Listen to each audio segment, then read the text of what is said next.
want, say what you feel. Ain't nobody really gon' keep it, it's real. Say what you want, say what you feel. Ain't nobody really gon' keep it, it's real. Like you, like you, like you, like you, like you, like you, like me. Say what you want, say what you feel. Ain't nobody really gon' keep it, it's real. Yeah. Drop your 3 cents. Drop your 3 cents. Say what you want, say what you feel. Ain't nobody really gon' keep it, it's real. Drop your 3 cents. Drop your 3 cents. Say what you want, say what you feel. Ain't nobody really gon' keep it, it's real. Yo, what's good? Yo, what's good? Welcome back to Drop Your 3 Cents. We are back in the building. We are not canceled yet. How are y'all doing today? And what's up, my brother? What's going on, man? No, man, it's been a week doing already. Good. I'm here and on time, so I'm I see. Miss Ruffin said, I'm going to be on time. I'll be there before y'all. Thanks for coming over. It's Friday. Right. Oh, yeah, it's definitely Friday, and we got a lot to talk about. I see. A lot has happened. So, for those that saw the show last Friday, it was a good show Friday. And then, as I was editing up some reels and clipping up the show, so we got some breaking news where we had to do an impromptu. Mm-hmm. Yeah, Saturday was a good show. That was a good one. And the numbers were good. So on YouTube, we have over like 100 views on YouTube for that show just alone. You know what I'm saying? And then some of these clips have been just getting hit and striking the nerves of people. You know what I'm saying? I've been making some folks mad, but that's what I do. That's what you do. All publicity is good publicity. That's right. Exactly. Shout out to Queen T. She hit me onto something. So now my page. I have a professional page. So now we're in the process of getting monetized on this one. So the next plateau is to make sure that we all get paid. So if you guys are tuning in, you see you can give us gifts. You can hit the stars, and that's free. As far as for you, you know what I'm saying? And it's just showing that you support. So, we're in the building. That whole process, it was really quick. I already had the numbers. So I just had to do get to step level 3, whatever. And it was real quick. Yeah, to go professional, you can do that in 30 minutes. Right. They're giving me all types of criteria.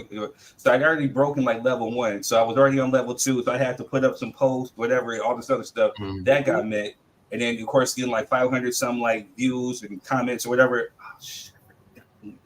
Hold on a second, Melvin. I got you. Mm-hmm. There was so much going on today. Yep. But yeah. And then so level 2 got ate up real quick. So now I was on level 3 and I had to do something else. It was just one more thing I had to do. Oh, no, I had to post 5 days of, 5 days in a row. 5 days. And I did that. And then with the comments and numbers, and then that skyrocketed. So that put us into a whole nother level right there. So yeah, we're official like a referee with a whistle. Beautiful thing. Beautiful thing, man. How was your guys' Come on in here, Melvin, because you shot out of here early on Saturday. I think he went to the hospital to check on Trump. You know what I'm saying? I don't know what happened. Bro got up out of here. I seen a dirt bike, and then next thing you know, all I heard was "bing," and he was out of there. He was gone. Mr. Candy. No. Who shot Mr. Candy? For those that need a quick recap of what happened, you know what I'm saying? Hold on, let me show you something. I got something for y'all. This is what Black Trump supporters look like to me. No. Should I show the clip of what got people mad at me right now? Or should I wait till after the Ratchet news? Wait till after the Ratchet. Yeah, wait till after, because I'm pretty sure it's Ratchet too. So wait till after the Ratchet news. So here we go. We this is what the Black Trump supporter look like. This is Melvin.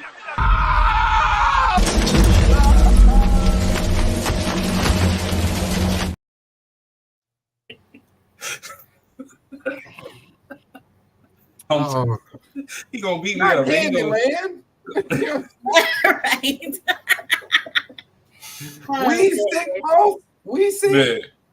But all right, y'all. Let's go ahead. Let's just get into it. Let's jump into some ratchetness right now, and I'll see y'all back in a few. It's your boy Third Degree, and I'm back with more ratchet news. Man, there was so much going on in the past week. There's a lot of ratchet news to catch up on, so let's get right to it. But first, before we get into all the ratchetness, let's do this. Shout out and RIP to a lot of people that we lost within this week. Shannon Doherty, Richard Simmons, Dr. Ruth, Shelley Duvall, Jacoby Jones. Just to name a few. The most shocking one for all of us was the father of Kobe Bryant, Joe Bryant. He died at the age of 69 of apparent, I think, massive stroke, which is really, really sad. So my thoughts and prayers go out to all the families, to those that have been lost. And we got to send definitely a special prayer for Kobe Bryant and his family. But also, speaking of Kobe and his wife, she released this statement. Sending our condolences upon hearing the news of my father-in-law's passing. We hope things would have been different. Although the times we spent together were few, he was always sweet and nice to be around. Kobe loved him very much. Our prayers go out to family.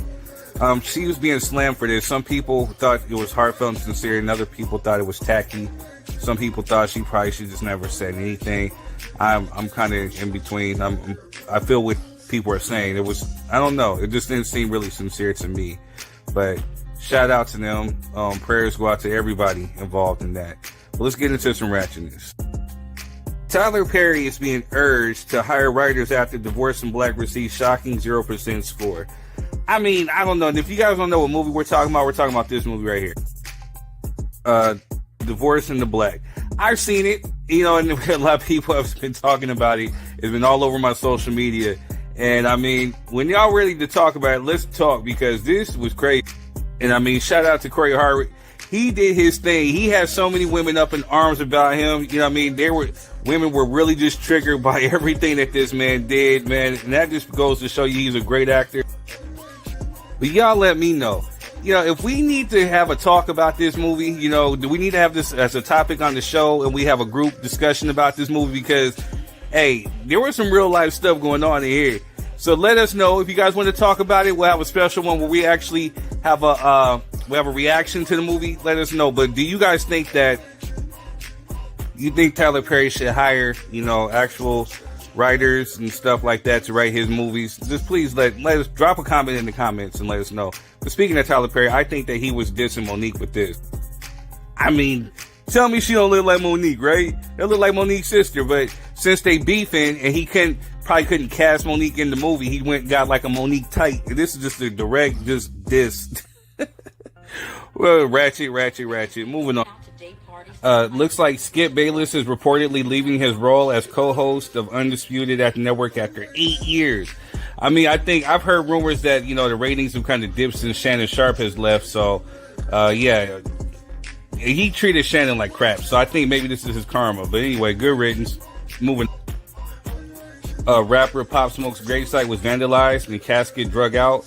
I mean, what's going on, man? It's sick. And his killer was on like another podcast saying he wasn't sorry. What does the world come to? We'll probably have a reaction talking about that later. You know what I mean? But RIP to Pop Smoke and his family. You know what I mean? Like, this is crazy. Moving on. Bad Baby posts $57 million of earnings of statement from her OnlyFans page. And, remember she was that Catch Me Outside girl. And, I think she's grown up. Now she has an OnlyFans. Lord knows what she's doing on there. But I think this is encouraging more women just to make more OnlyFans to get money. And, dudes go out there and they pay for them, so I don't know, but shout out to her. Moving on. Singer Ingrid Andress says she was drunk during the MLB Home Derby performance. And, to the sensitivity of our ears and to the detriment, we will not play the audio because it was really that bad. But, yeah, blame it on the alcohol. Moving on. Hip-hop producer Irv Gotti is sued for alleged sexual assault in Miami. They got another one. Move on. Appeals court won't hear arguments on Fannie Willis's role in Georgia Trump case until after election. How coincidental, right? Moving on. Speaking of politics, I guess Obama tells allies that Biden's path to winning re-election has greatly diminished. Yeah. After this whole shooting with Trump, I mean, essentially he got all the free publicity in the world. Joe Biden's over here looking old and the crumple and whatnot. And, Trump was looking like a Teflon Don over here. So, yeah, the publicity that Trump is getting right now is really going to help him with the numbers. And just think we actually just might have a federally convicted felon in the office. Ain't that something, man? We're moving. Well, I mean, before we move on, I mean, you see this, you see, but if he does step out of the race, or if he drops out, as a matter of fact, people are urging Joe Biden to drop out of the race, and if he drops out, they're thinking that this may be a good chance for Kamala Harris to actually run for president. They think that she would be good, so we shall see. We shall see, but I think his arrogance will not allow him to step aside. We're moving on. Speaking of, Amber Rose defends Trump against racist criticism at the Republican National Convention. And, you know, I mean, this is the same one who was saying that, you know, she doesn't identify. Look at him. Not the first time he's been smitten over a former stripper.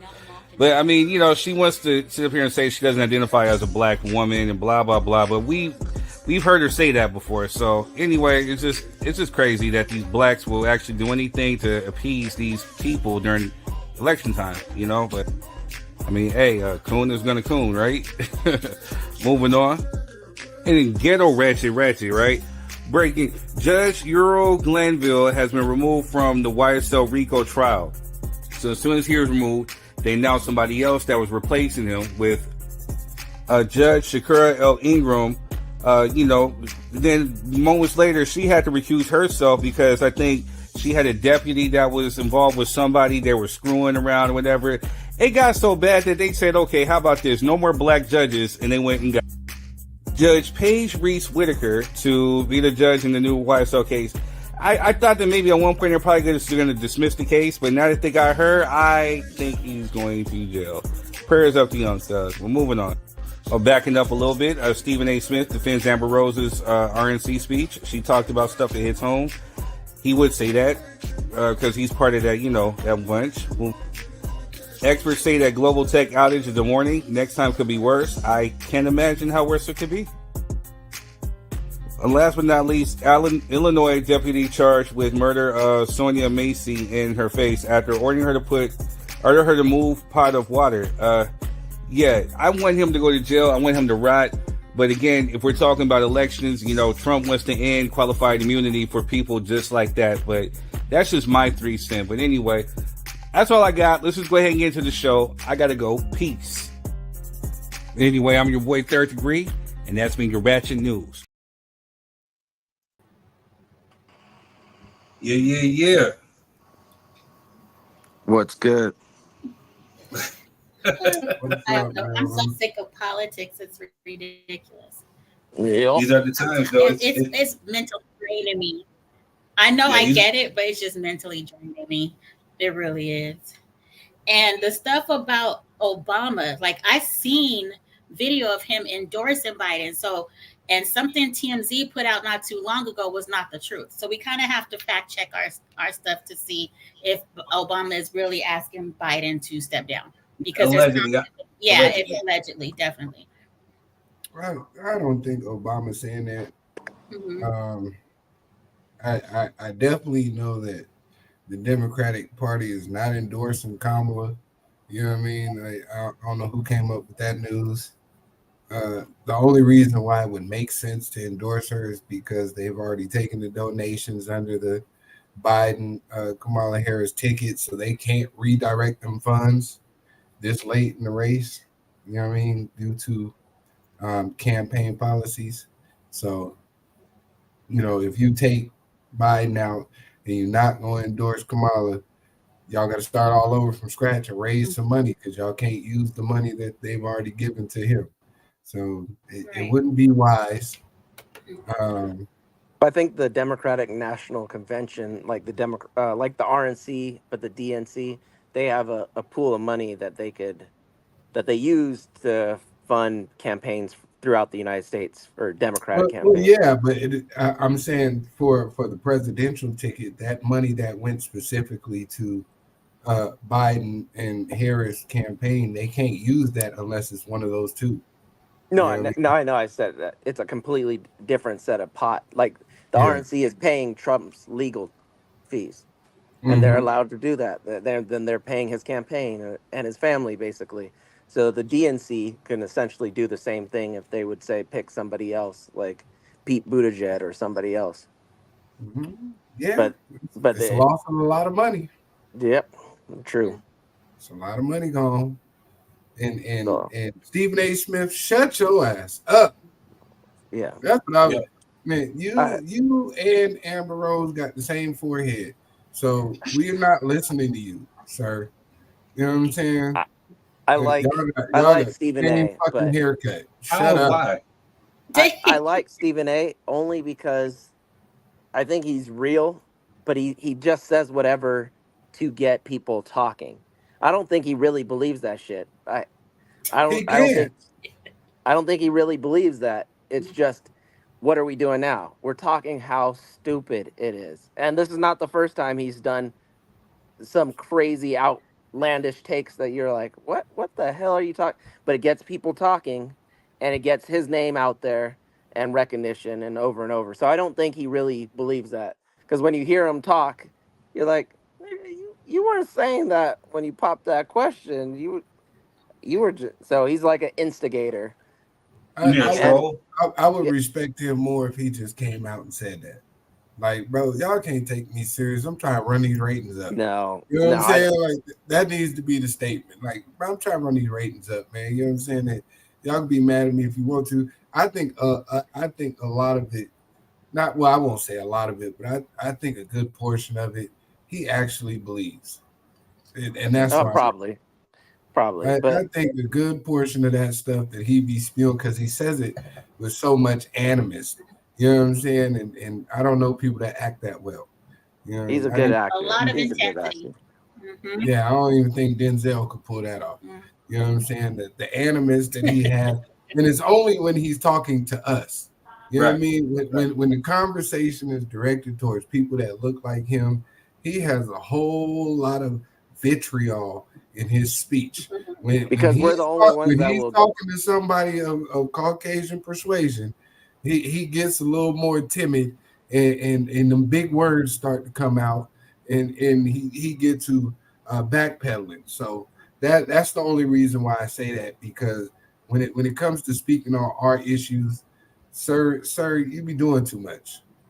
I want you to have that same energy for the Skip Baylesses of the world. You know what I mean? Yep. Do that. Right. Real talk. Have that same energy over there. But Skip Bayless does the same. He just, he Skip just Yo, Bayless knows. is Skip white. Bayless, he's gonna have a new job being Tom Brady's fluffer. Okay. Yeah, but Skip he does the Bayless. same. He does the same thing. He just says outlandish shit Real quick. Cheryl all said the time. real problem. USA can't find no native U.S. citizen over the age of 35. It's politics. You know what I'm saying? Like Oh, think of we think of can, when but they elected think of when they nominated John F. Kennedy. You know what I'm saying? Who he was running against. He was running against, I think, what was it, Nixon at that time? I think he was running Yeah. against somebody, but John F. Kennedy came, he was younger. He used makeup for the cameras, he was Hollywood, he had a good story, all this other good stuff. That's what helped him with the press and the media and all this other stuff. That's what got implemented into the thing. And his opponent looked old. So now if you fast forward, you got two old guys, but Trump is getting all the publicity in the world. Joe Biden's over here looking like he needs help. He's falling asleep.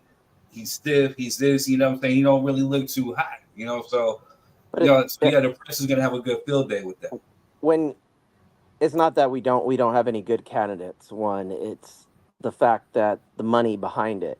Like if you have money, like Elon Musk putting $50 million a month into Trump's campaign to get him elected, is part of the issue. When you have people with money that are backing other people, or George Soros, or other people that literally have billions that are Patel, not the PayPal, but another uh, guy that's funding, literally putting tens of millions of dollars into people's campaigns. You can't stop that by just nominating somebody. It doesn't matter. And then the corruption in the DNC and RNC, they have a pecking order because most people wanted Bernie Sanders back when Bernie Sanders was 72 and they were saying that was too old. Now we have Joe Biden who was older. It didn't make any Right. sense. Hmm. And Word. So we can just go ahead and fast forward because we'll be here all day. We're going to talk about Yeah. Trump, but just in a different. Anything else from the ratchet news that you guys want to touch on? Other than they can keep Amber Rose, we don't want her. yeah, Yeah, That's fuck all we that yeah. gotta say. She can Fuck stay that. right where Hey, she I is. wanted to talk about Tyler Perry real quick, man, because Let's talk. I think bro do like a rough outline of what the story's supposed to be, and then he be like, y'all figure that shit out. And he go about his business. Because these stories, the way these stories be coming together, it be like, bro, y'all didn't think this all the way through, man. Come on now. Let's be honest, man. Y'all did not. And for the women, if you see a man in 2024 with ludicrous sideburns, that's an instant red flag. You should know that nigga's crazy. You know what I'm saying? I think why did they do that? I think Tyler Perry's an artist, and when you look at like old soap operas, even for that time, they would go back 10, 15 years for the clothing, the house, the hairstyle. So he's taking from that style because nobody wears an afro like that. Nobody, but we would if it was the 90s. We would if it was the 80s. You guys are coming through. Make sure you guys hit the like and share button. So from an artistic point of view, I really like Perry. Tyler Don't care nothing about none of that shit. He a billionaire. You know what? $1 billion. Yeah, getting the hell out the way. I'm not talking any mess because I might want to try to work with Tyler Perry one day. You know what I'm saying? Like he's gonna put you in a dress. He gonna put you in a dress. I ain't putting on no dress though. You know, third is gonna be in a dress. And that's what we ain't gonna do. Any amount of money in the world gonna put me in no dress. Bro. Third as Medea's cousin. Medea's road show. You know what I'm saying? Medea's third cousin. That's why they call him third. It's gonna be a concert right there. It's gonna be a concert. It's gonna be like Boondocks. You better I got a homegirl. I got a homegirl that she's on Sisters. You know what I'm saying? So I mean, he changed her life. I hope that works tremendously. out for you, brother. No, well, I'm saying for her, I'm telling he got too much money to be putting these women in these wigs, man. Put them in a dress. Put third in a dress. Well, they're getting better because they were horrible in the beginning. Yeah, these Amazon wigs, bro. Tyler Perry got too much money for that, bro. Hey, budget. I thought it was entertaining. I liked it.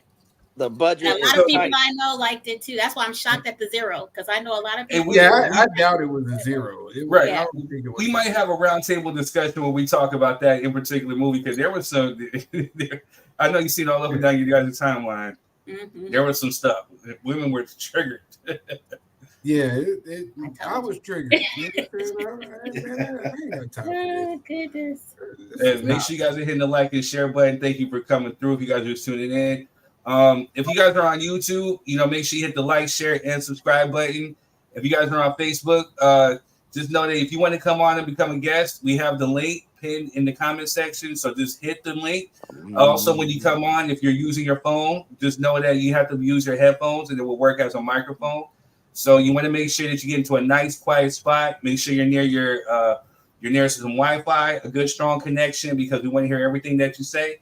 We don't want a lot of loud distractions. Last week when we had our impromptu, we had our residential contributor in Thailand, but she's in the coffee shop, and we picked up everything. We hearing all types of noise, and it sounded kind of tacky. You know what I mean? So just make sure you're in a nice, quiet spot. Make sure that you got your Wi-Fi on and strong. And if you're on your phone, use your headphones, and it works as a microphone, and it picks up everything. Like the brother Quest says, this is a production, and it goes all out to all over the world.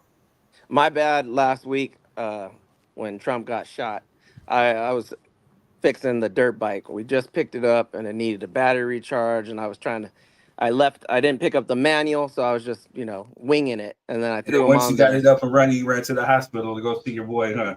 Nah, that. Man, boy, popped the willie. You know what I'm saying? I took it out for a spin. All the way to the hospital. You know what I'm saying? Go.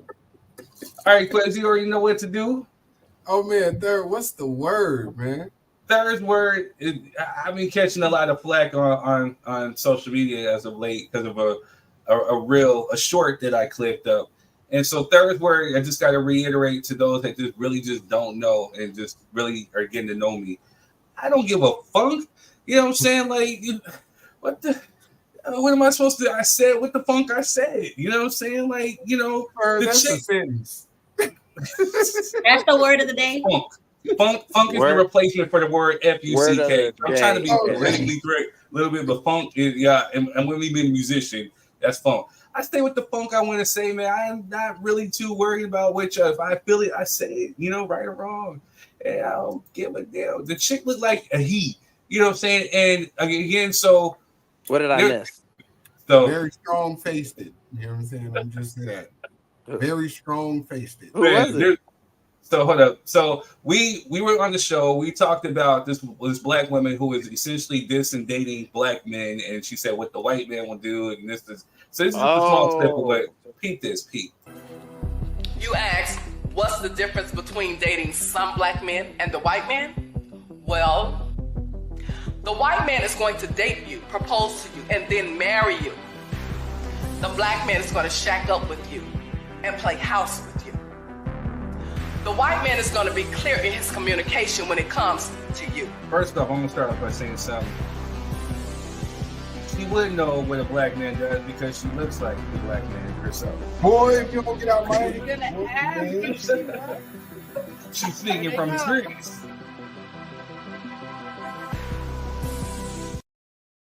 Man. Cold They lit blooded. into you, huh? There's a black girl on.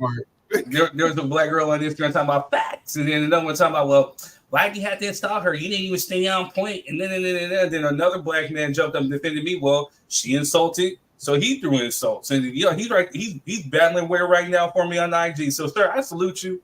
But again, so it's not so much as that, my thing is like this. You missed the show. We talked about it as to why she was wrong. As a matter of fact, Jess even speaked out to why she was wrong. You know what I mean? But the thing about it is, it's like we're good. We don't care who you date. You love who you love. But when you have to put down your own race for the betterment of somebody else, I think you're a sucker. And I'm not going to necessarily respect you. So why would I give her any type of respect when she's not respecting me as a black man? Then the chick had nerve to say that, well, if you say something, that means hit dogs holler. And if you're not like that, then don't say nothing. But as a black man, I definitely not what she described. But as a black man, you're attacking what essentially I am. And before anything else on God's green earth, I am a black man.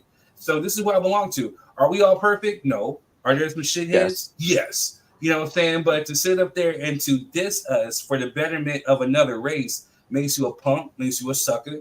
And yes, it looks like she pee standing up. Looks like she will pee right next to me in the urinal. You know what I'm saying? Like, we need like a 5-second delay on here, like they do on the radio, so we can. I don't think if she pees standing up it matters, but I just think she was wrong altogether. And I think in her life, she's dated a lot of bad black men. And so her anecdotal evidence supports black men are trash. Well, they come from prison. That's well, but that's what happens when you generalize. When you generalize like that and say, "Oh, this race is this race is that," it makes everybody look stupid. She simply could have came out with a video. I always say it's that wording. If you're only talking about a certain amount, you only say like some or whatever. When you just generalize everybody, you're opening that door to get all that. To her defense, when she started out, she did say how some black men are, you know what I mean? But still. But this is my thing. All of that was unnecessary. You could have made a really video on why you chose to date white men and left it at that. You didn't have to draw a comparison to the black men and for the sensitive people in the crowd. There's a reason why y'all sensitive, because y'all don't have any shame anymore. But nobody shames y'all for y'all bad behavior. And I think it's a very necessary component to realizing when people step out of bounds and do felonious shit. So if you come to this show and you think we gonna be tiptoeing Did you around, say fellatio? No, whoa, sir. No, sir. No. Sir. Hey. No. Those are big words. I'm just saying, like, if you come in, we're not tiptoeing around nothing there. We gonna say what we feel, and because we come from that era where, if you was out of pocket, we gonna tell you out of pocket. We gonna tell you stink. We gonna tell you your clothes is dirty. We gonna tell you your haircut is fucked up. We come from the era of truth, because that's all we do is tell the truth. And when we tell you, we gonna make a joke out of it, but we still gonna help you. but you need to know that this type of shit is not okay. Yeah. And that's all this is. You know what I mean? If you walk out here looking like Angela Bassett brother talking about why you don't date black men, that has nothing to do with us. You know what I mean? We're gonna tell you black men probably don't want you. You know what I'm saying? It's a thin line between I can't with y'all today, and it's too early. you know what I mean? I gotta put out another disclaimer. So I am the way I am because I used to hang out with him. Yeah, right. We about that life, man. So don't shoot at people if you ain't got your vest on. Cause we shoot back around here, and we not taking any sleight of hands. You know what I'm saying? And letting it slide. If you shoot, be prepared to get shot at in terms of these words. You know what I mean? That's just the rules of engagement. Yeah, don't shoot your shot and then try to, hey, they shooting at me. No, you started this shit, Drake. No, you can't shoot and then hide your hands. Yeah. That's what Trump's assassin said. He didn't think they would shoot back. He ain't said a goddamn thing, but that boy head is on the goddamn roof. Still. Yeah, man. So let's go ahead. Now that we got that out the way, let's go ahead and start the show. Do we want to start it off with Trump shooter and white on white crime? Why are you guys laughing and rolling your eyes? Or do we want to go to it's single motherhood? Should that stop being celebrated? Or should we go to the whole thing? What's that last one? Hot dig it. Every time single motherhood comes up, I always get in trouble. I always get in trouble. Every time. Or single income households, are they outdated? You know, that's the third one. I'm sorry, I had a brain fart. It's been a long week. Because I have an unpopular take. Let's start with mayonnaise on mayonnaise, man. You know what I'm saying? I don't want us to get canceled. So I don't think it's a real thing. Like black on black, white on white. None of that shit's real. It's just proximity. All right, so let's go into this. So first off, let me do the proper introduction. Melvin. Well, I'm Toemaster. Why you tell me a name like that, bro? I'm the Toemaster. Yeah, today he's from WWE. He's the Toemaster. Oh, yeah. My finisher is I bite the big toe. My finisher move is I bite the big toe. It's too early. All right, so for those that are just getting caught up, you know, this past weekend, former President Donald Trump was shot at, you know, at a Trump rally in Pennsylvania, and everybody was up on arms about it. I mean, he ducked. Secret Service came. They took out the dude. He was bleeding from the ear. He got up yelling, "Fight, fight, fight!" And for those that need a recap, you know, I have it here. You know what I'm saying? So here it goes.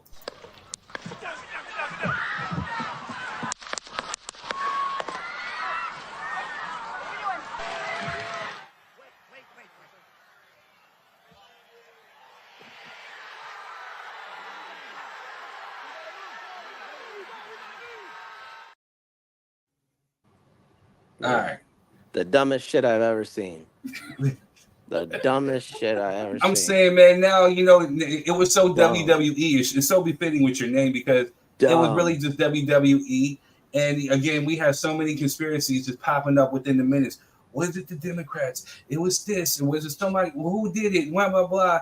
And then turn around to find out that it was the normal person that shoot up schools, that do all the crazy. A lone wolf, white loner that was picked on.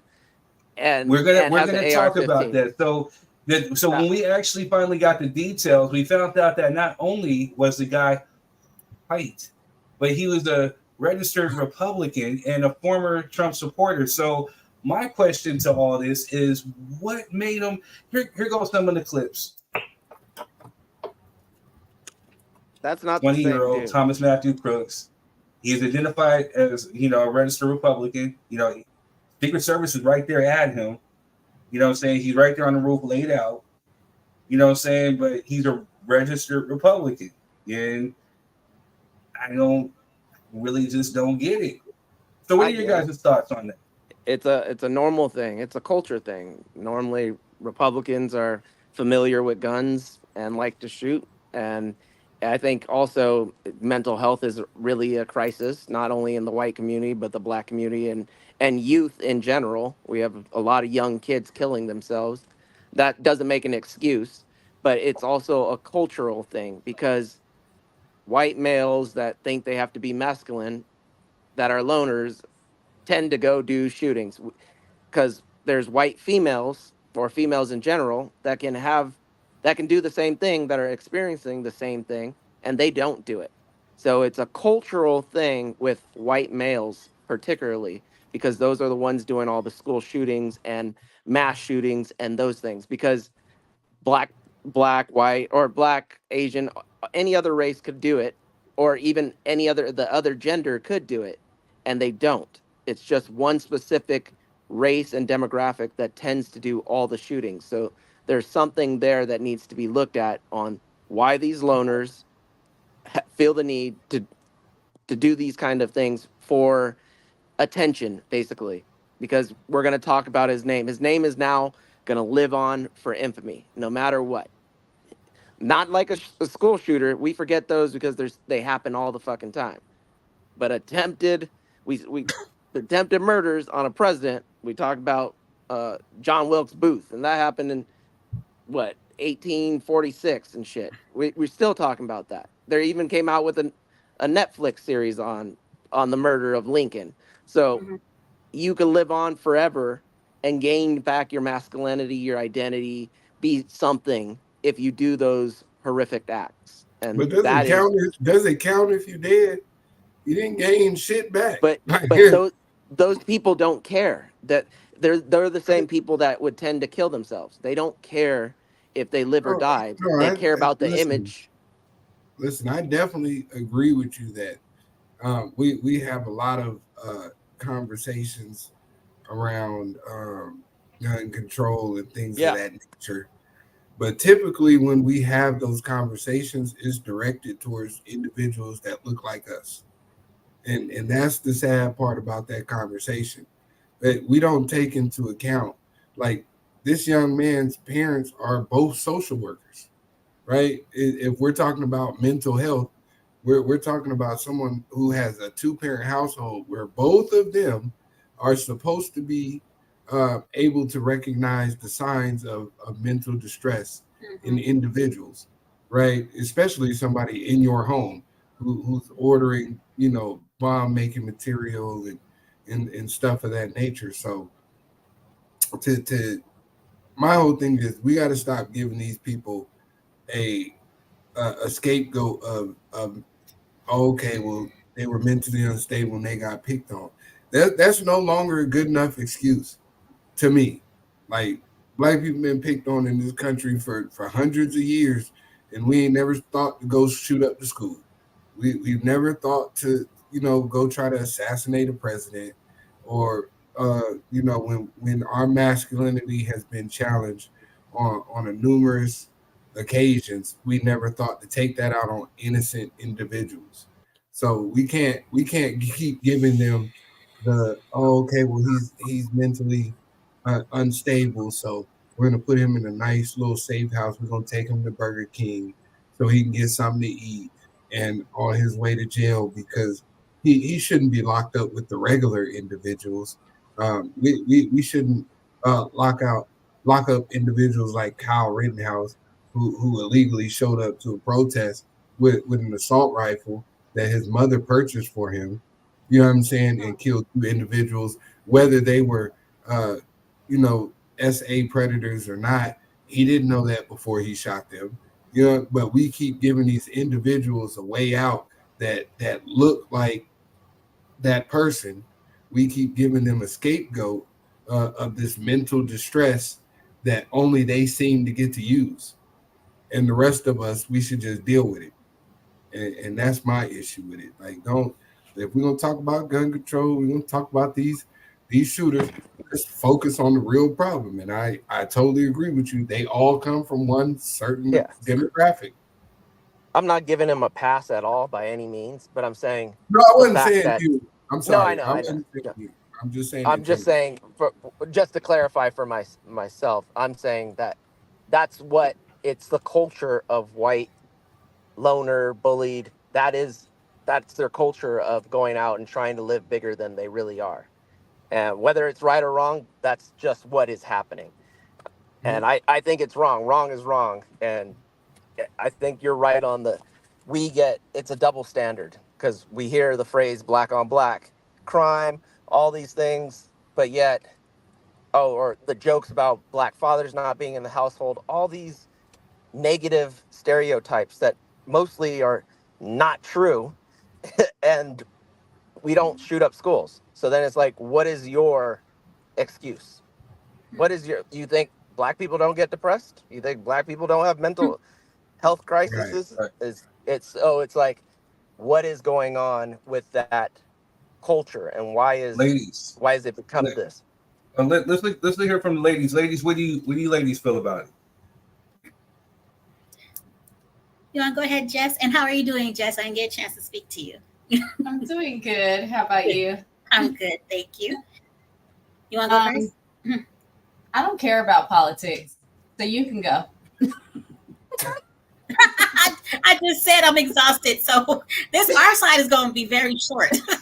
Okay, the problem I had with because I'm not about to talk about the shooter and all this stuff. The problem I had was the people there too. There was no fight or flight instinct. There was no, oh my God, they shooting, let me go be safe. They all stood there, half ducked, and then got up and cheered. If I was there, and I've been at events where shootings have happened. I have been hit from events that shootings have happened. And no one thought, like, let me get the hell up out of here. And then Secret Service, you let that man stand up, face still being exposed when you don't know if the shooter is still up there or not, where he could have taken a second shot and actually hit. Like, there's some questions I have about how that all unfolded.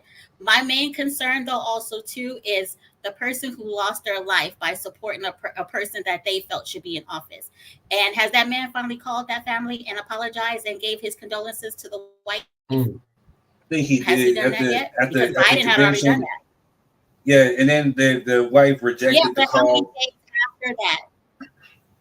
You see what I'm saying? For him to be so-called, yeah. So it was way after. He should have called it. It was his ear. It wasn't. He didn't lose a limb. He's still breathing. He could have called while he was in the hospital and apologized. You know, and it's not like it's not like his ear was shot off. You know what I'm saying? Like, maybe he couldn't hear. At the RNC, maybe that's why he didn't make the they spelled the guy's name wrong. Yes, that too. Like, it's a lot of disrespect that I'm seeing. Everything was just a prop. That was his phone ear. Good call, Jess. And I don't like that. Ear he hold the phone on. He couldn't talk at that time. Yeah, so I don't like that at all, because someone lost their life and there was no type of concern at all right away. So yeah, but I'm with Jess. I really I'm exhausted with the politics. I can't wait till I'm a vote and stuff. I can't wait till November is over. I'm kind of worried that he might end up back in office. I'm definitely worried about that with all this Project 2025 that people think are fake. Y'all need to go read that 900 and something page. Yes. Have it read to you, or y'all need to go read it, because y'all really think that minorities is going to be covered under 2025. Y'all following this man, y'all going to get a rude awakening if that happens. And y'all going to be praying you voted the other way. And that's my problem with the Amber Roses, the Tim Scotts, the Black MAGA supporters. And again, I got to reiterate, because, Quez brought up a good point. It's not that I have a problem with Black Trump or Black Republicans or Black conservatives. Again, because there are some Black conservatives that I know that are saying, like, ain't no way in hell I'm voting for Trump. And at the same time, like, they're saying, like, I think he's the idiot, but I don't like Biden either. So some of them just wanted to sit this one out. You know what I'm saying? So it's not a thing about Black Republicans. And again, it's not for the Black Republicans who are voting for Trump because they do not like Biden. I get it. My problem is for the ones who sit up there, put on the red hat, they sip the Kool-Aid, they subscribe to the bullshit, and then they act so blind and nonchalant. Because again, like, so the one thing that I was worried about with this happening was that, again, like Quez was talking about white on white crime, but then it's going to turn into white on black crime as well. As it's already been happening. Hold on, brother, don't put that on me. No, white on white crime. Yeah. I mean, so my fault. Let me backtrack. white on white crime. You know what I'm saying? Instead of the white on white crime, I thought it was going to be more. Sir, I didn't like that. I thought it was going to be more so not about black voting for you white either. on black crime. Like, you know, like it's been like police on black crime again, because we've already seen these extremist groups. We've seen extremists, like white extremist groups, marching down the street with the Confederate flags, with the Trump 2020s and stuff like that.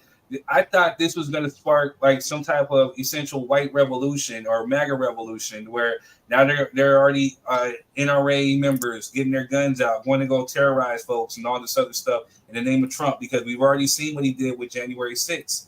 And we're speaking on white crime. I mean, they essentially tried to steal an election. So, I mean, I don't know, man. It's just, these are the times. And I know folks don't care about politics, but, you know, at the end of the day, these are going to be some laws and stuff. If this man gets elected, that will essentially affect you. You know, pro-choice for your body, that's going to be out the window. For some of you who are interracially married, so for that manly looking broad, you know what I'm saying? If you have a white husband, you know what I'm saying, there might be laws that might affect that. You know what I'm saying? There's going to be so many different things. Voter suppression, which has already been happening in some states. You know, essentially they want to make America great again, and they want to take it back to a certain time period when it was great again. And these are going to be laws that affect you. Yeah, and some of them are already set in place. Some of them are already happening. But look, this is my issue, right? With Project 2025, this is not all right-wing conservatives who contributed to that 900-page manifesto, right? And my sentiment is going to be the same thing that I've been telling people for the past 5-6 years that we've been having this conversation. The same individuals that go from your local magistrate to Congress and to the House of Representatives, these are some of those same individuals who are participating in this manifesto, and you don't know. So the only person you can point at is the person that you did vote for or didn't vote for. And the president doesn't have complete control over that type of activity. Like the thing that should be alarming with the Project 2025, because I hate to fearmonger people into voting. That's never my issue, right? Like, I'm sitting out. I'm just gonna be honest. I'm Biden, Trump, either one. Unless y'all talk about reparations, you ain't got nothing. If you can't do nothing specifically for black people, I can't help you. You know what I'm saying? Y'all gonna have to figure it out. But my thing is, you know, we're forcing people to vote for something, and even if Biden gets in, the individuals who created Project 2025 are still in the legislative branch. So it's not like Biden has that much control to where he can veto every single aspect of that 900-page manifesto. And he's already proven that he doesn't really care when it comes to the constituents that he's not concerned with, right? Which is us. The benign neglect is very real. You know what I mean? We seen 6 Asian people get beat up on camera, and they came up with an anti-Asian hate crime bill in a matter of months, right? But here we are continuously watching black people be lynched publicly, right? In corporate news and CNN and Fox and you know, these Democratic run cities that are, you know, letting people be terrorized, and then you flood it with a bunch of immigrants and then say black people pull yourself up by your bootstraps. But the same people that are telling you to vote for them are the same ones who are allowing you to suffer through the purgatory that you're living in. And they have nothing to offer you. Everybody else gets something for their vote except for us when it comes to presidential votes. We're the only individuals that get bombarded with, you need to vote, you need to vote. You know, and what do we get? Absolutely nothing. And we that's got a not black vice president. We got a black Supreme Court justice. We got the lowest unemployment for a black community. We have what are you talking a ton of black, a majority of black females that went to college have an abundant amount of student loan debt. With Biden bringing down $1.2 billion in student loan debt, that affects the black family, that affects But especially black listen, women. Melvin, But this is my nobody else is problem. offering those. But nobody But else is offering those. Melvin, this is my problem. See, you caught one part of my story and not the other part. Because when I said we saw six random individuals get beat up, they came up with something specifically for Asian people. That half black and half Indian vice president that you're talking about is the same individual that said we're not going to do anything specifically for black people, and then turned around and did something specific for the Asian community based off of six videos, right? But And then you say, listen, hold on, I'm gonna give you a chance to rebuttal me, because that's what we do. But listen, to say that, oh, we're going to remove student loan debt, that is the same catch-all program that they used, right, when they said minorities are going to get these certain benefits. That's not doing anything specifically for black people, right? Everybody's going to benefit from student loan forgiveness, period. That's not something that, if you went to, it don't help me. That don't get my vote. I didn't go to college. I don't have student loan, so I don't give a damn, right? Personally, I don't. You know what I'm saying? And they denied Denisha's, so the queen didn't get her student loan forgive. So fuck that. You know what I mean? That shit didn't help my household. You know what I'm saying? If we being honest, that shit didn't help over here. So that doesn't do anything for me, because everybody gets the benefit from that.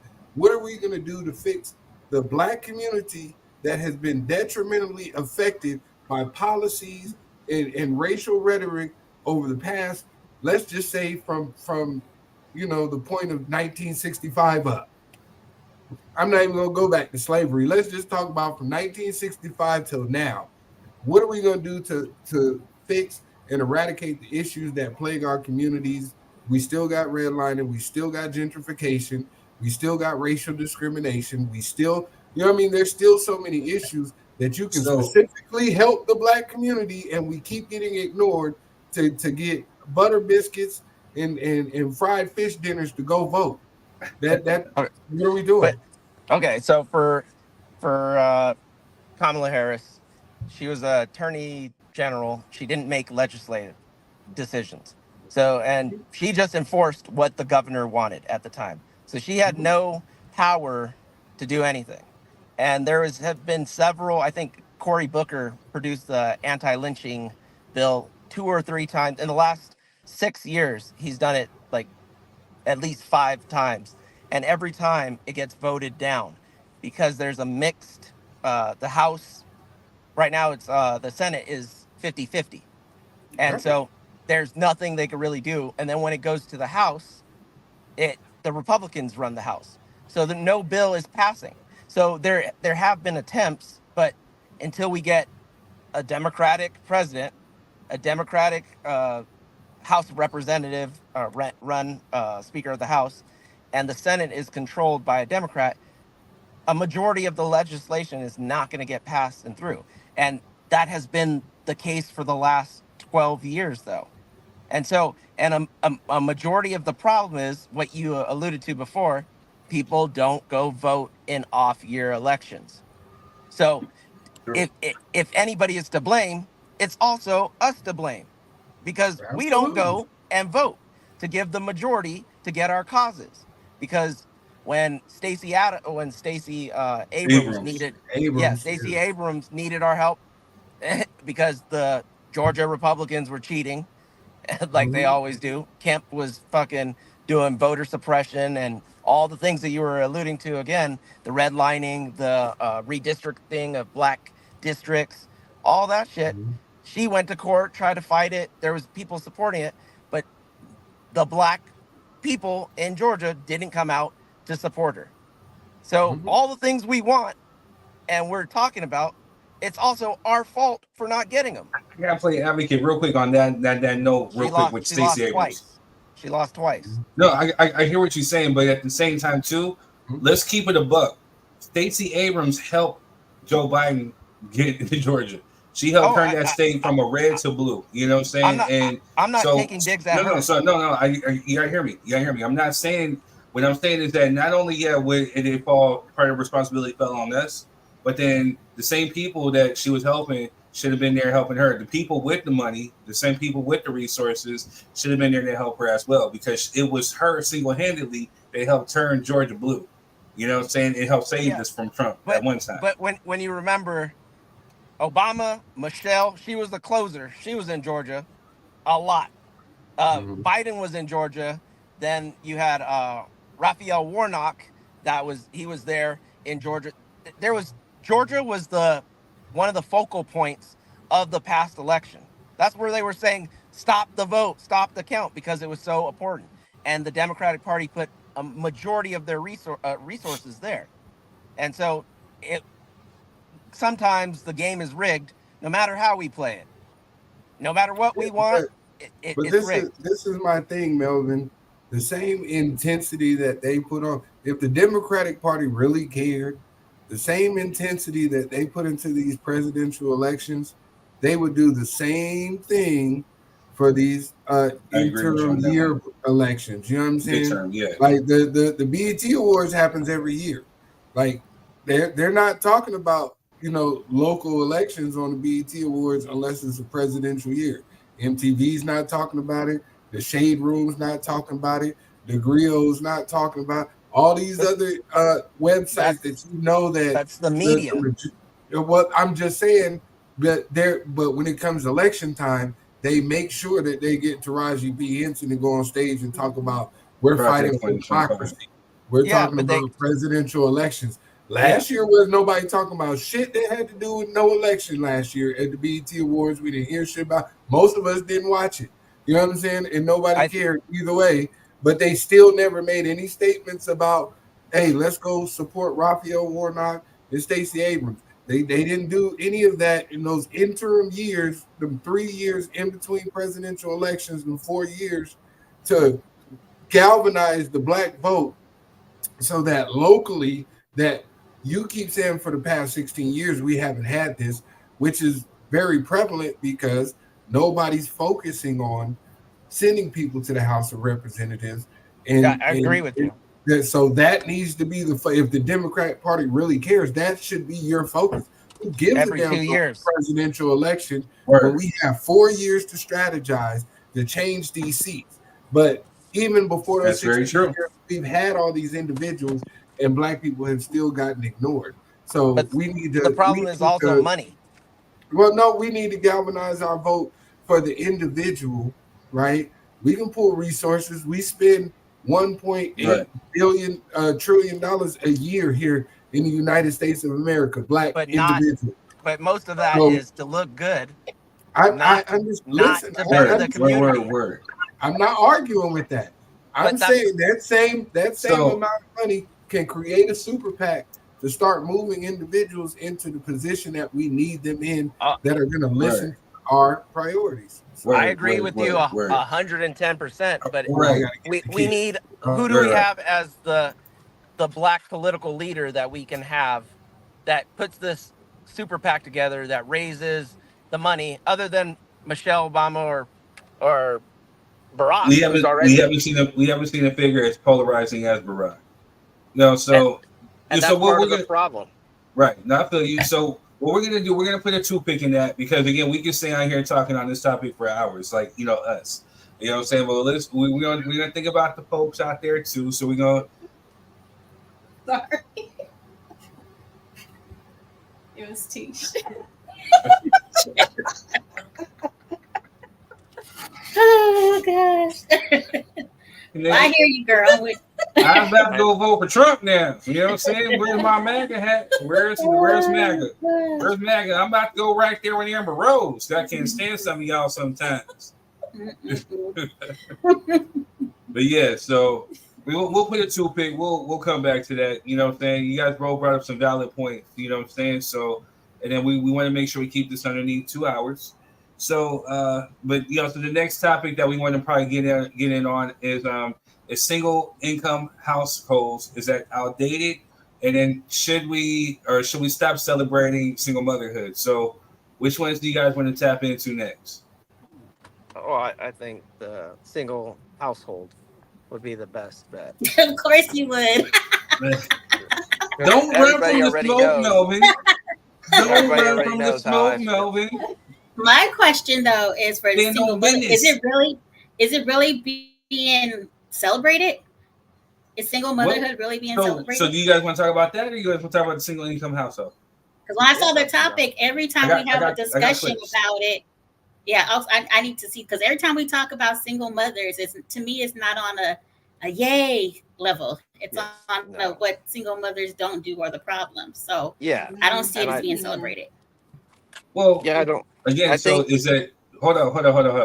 For the so is that the trying to tell you. no? So is that the clips, or is that us trying to correct that? Because again, we sit up there and we try to correct the rhetoric. Because I never really heard nobody on here put down single mothers. No. Correct me if I'm No, wrong. I know, but I'm just saying, yeah, no. Well, I don't, you know what? Sometimes it does come off a little bad. Yes, sometimes. But I'm not talking about us here. I'm talking about in general. But that's what I'm talking about. This is so I gotta reiterate because I don't never see it. I don't want this rhetoric to go out that we bash single mothers, because we don't. Because again, we have two men here who essentially came from single mother households. So we always try to definitely give a different perspective, but there is a negative narrative that's being put out there on these podcasts, and we try to combat that here on this show. So I don't want that narrative being sent out that we attack single mothers, but we also have real conversations about what it entails, because some people have a fairy tale about it, some people have a nasty thing about it, and whatever, and we just sit there, we talk about it, and we dissect it to try to hopefully dilute the negative perception of it. Yeah, it goes down. Yeah. We can talk about either or. They kind of both intersect. They do. We can talk about both, but it for. Yeah, so which one we want to shoot into? Before we, which one do you guys want to shoot into? I got clips for both. So just to put it in context. So which one? You pick. Let's talk about single mothers. Let's just do it. Let's go. Because it does intercede with each other. So there's a clip right here again when somebody's basically saying that single motherhood should stop being celebrated. You know what I'm saying? I don't understand why per se, so I'm gonna put this disclaimer out. But again, we're gonna hear what he has to say, and we're gonna do what we normally do on here. We're gonna dissect it. So here it goes. Do you think that we live in a time? There's no fathers in the house, and all these dudes is robbing and killing and selling drugs. Where is this problem coming from? It's coming from you, sisters. You know what I mean? Then they got to understand too, it's a big thing that's going on. It's a white woman just got incarcerated, her and her husband, because their kid killed 4 people. Because he killed 4 people, they're charging the parent with the murder. Now, imagine what's going to happen in the black community when it finally resonates. Now, this is president. The president has said there's going to be a lot of unsubmissive black women who refuse to have a black man who can control the household, in that household, that's going to be getting incarcerated because your child just shot up the block. Mm-hmm. And they're going to say, you should have knew better. It's like, well, I don't know better. Well, we just locked the white woman up. You don't think we're going to lock your black butt up? So, you know what I mean? Black women and black men got to understand, man, that, the reason why we have so many killings is because the lack of a submissive woman. If it's lack of a man in the household. Bro, newsflash. The statistics is so high in terms of a single parenting family, right? Okay, if that's the truth, and we got all this killing, we got all this dope dealing, all these young criminals, who raising them? The females. I ain't raised. Well, I raised mine, but my homie said he ain't raising his. She don't even pick up his phone call. Yep. 80% of the jails are single parent households. Mm-hmm. That's 80%. Because 80%. The father's not at home. Exactly. And you look at the statistics, a child that's raised in a 2-parent household does statistically better than a child in a 1-parent household. And a child that's raised by his father is closer to a 2-parent household than versus by his mother. It's just the statistics. Like you can't alter the facts. The facts are the facts. And it's not saying that I'm never here to say I love women. I love the black. I love black women. I love everything about y'all. I just want black women to love us, black women to appreciate us, black women to respect us. So that way we can work together to establish things like generational wealth and success and things of that nature. Because the last time I checked, success is a team sport. All right, so for those who are tuning in, make sure you guys are hitting the like and the share button. If you guys are on Facebook, let's funk up the algorithm. On the bottom where you get the comment, there's some stars. You can hit the stars to contribute to the show. There's the light. There's the actual light icon. You can tap that. Make sure you hit the tap, lift the love. If you love it, you hate it, just hit whatever those so you can get the algorithm up. But make sure you guys are also hitting the share button so this is going out onto the feed. So what are you guys' thoughts on the video that you heard?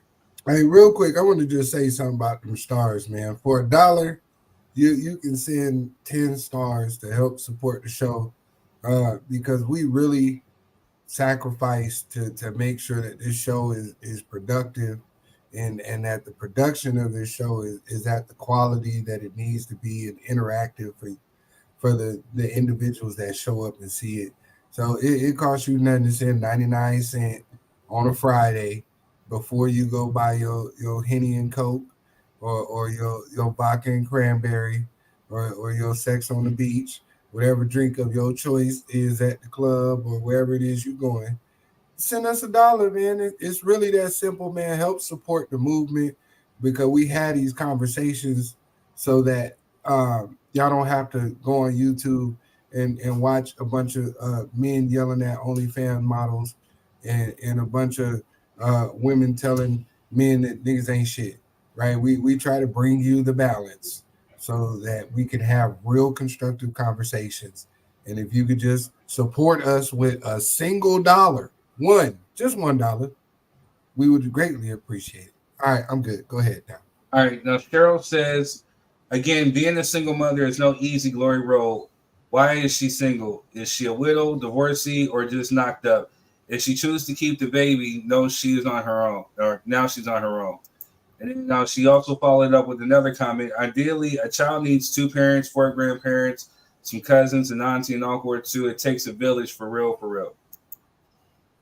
That I agree with. Mm-hmm.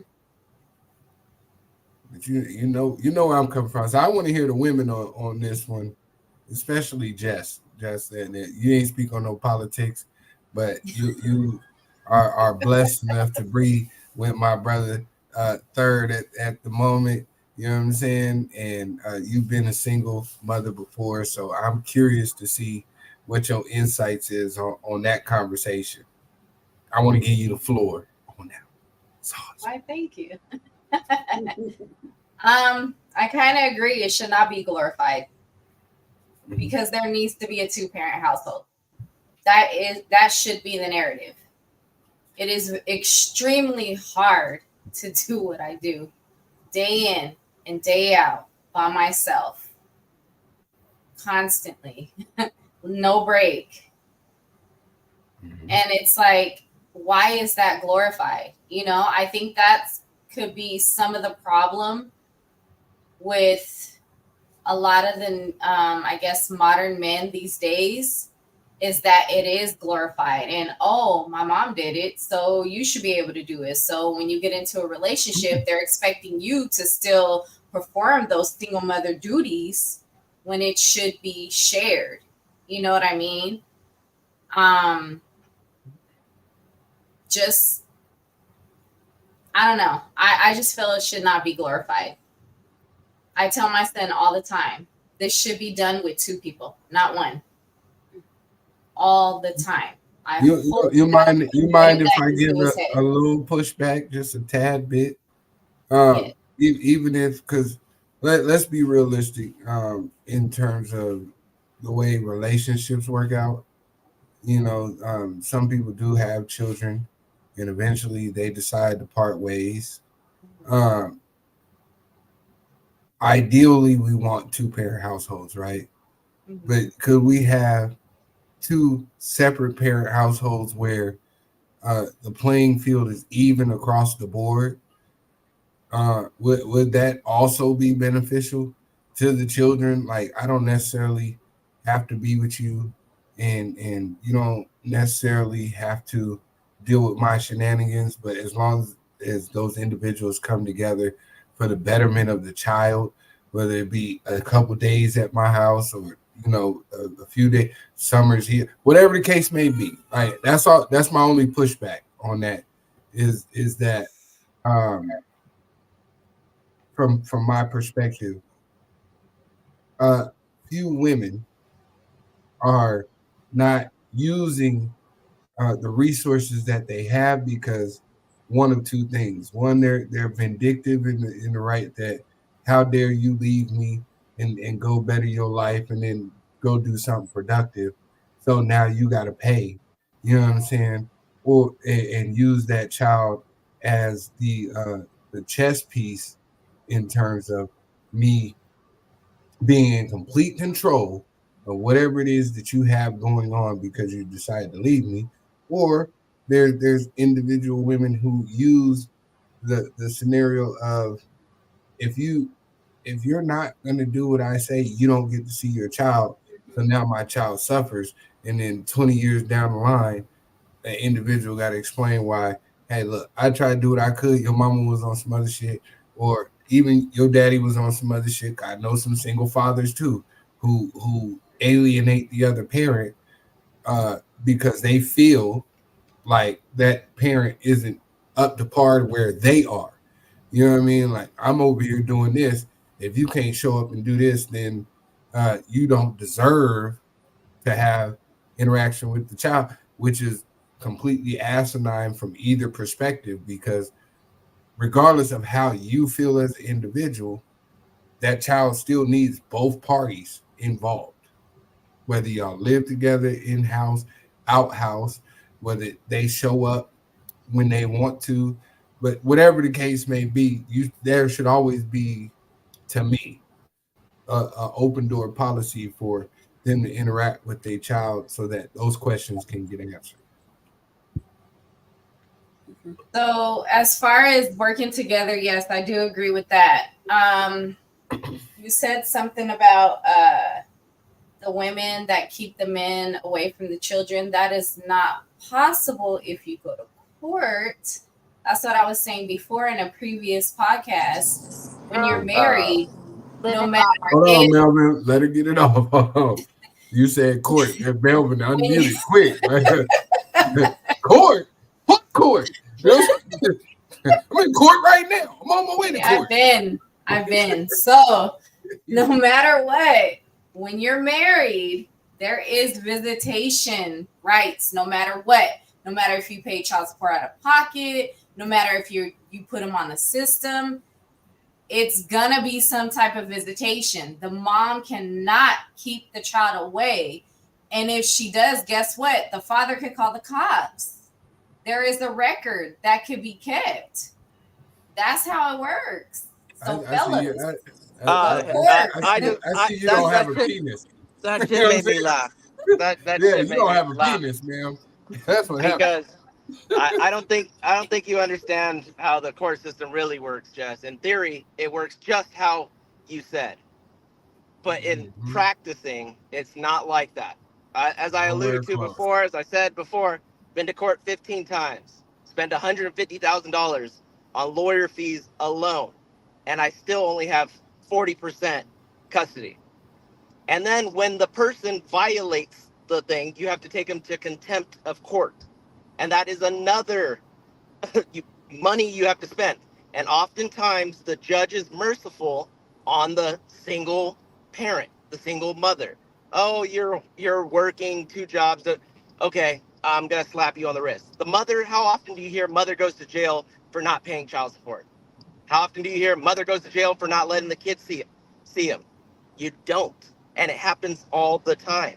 It happens all the time. So in practicing, it does everything you said is completely false. It doesn't exist in the court system, 100%.